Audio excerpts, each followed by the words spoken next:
The very people who might help you in an emergency are under immense stress to keep our communities safe. The CDC says between 17 and 24% of public safety workers have symptoms of post-traumatic stress disorder, and 24% of them have symptoms of depression. Well, thanks to a program in Dublin, those who wear the uniform can get help for free. 10 TV's Kevin Landers explains how it's changing lives. 911, where is your emergency?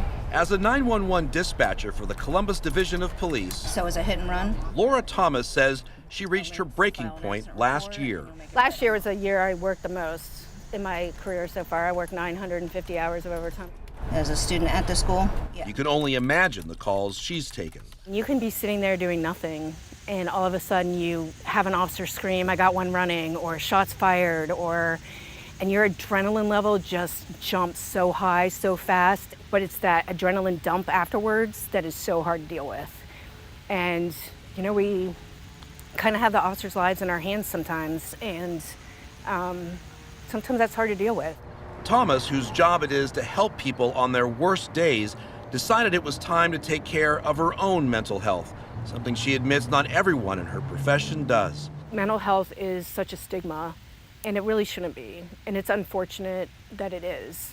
So she turned to First Responders Bridge. It's run by former Columbus police officer Mick Yinger. Each year, more police officers and firefighters commit suicide than all line of duty deaths combined.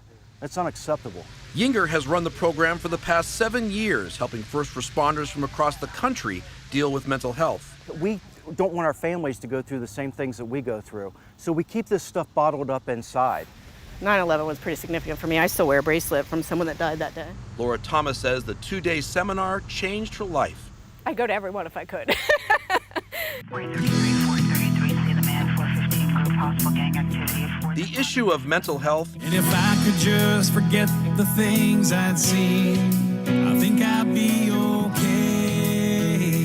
inspired this song called Weight of the Call by Alberta, Canada police officer Sterling John. Policing has always been a passion of mine, but it also has exposed me to, the traumatic situations that many people don't get to see. And that's where the lyrics come from in this song. He says he was diagnosed with PTSD in 2016 and hopes his song will raise awareness about mental health among first responders. You can't expect people who respond to these calls to be normal to think normally after. What's the emergency? As for Laura Thomas, she's glad she got help and hopes it will light a fire in others to do the same. It really was amazing. It rejuvenated me. It made me remind myself why I do the job that I do, and to be positive and to take that into work. Kevin Landers, 10 TV News.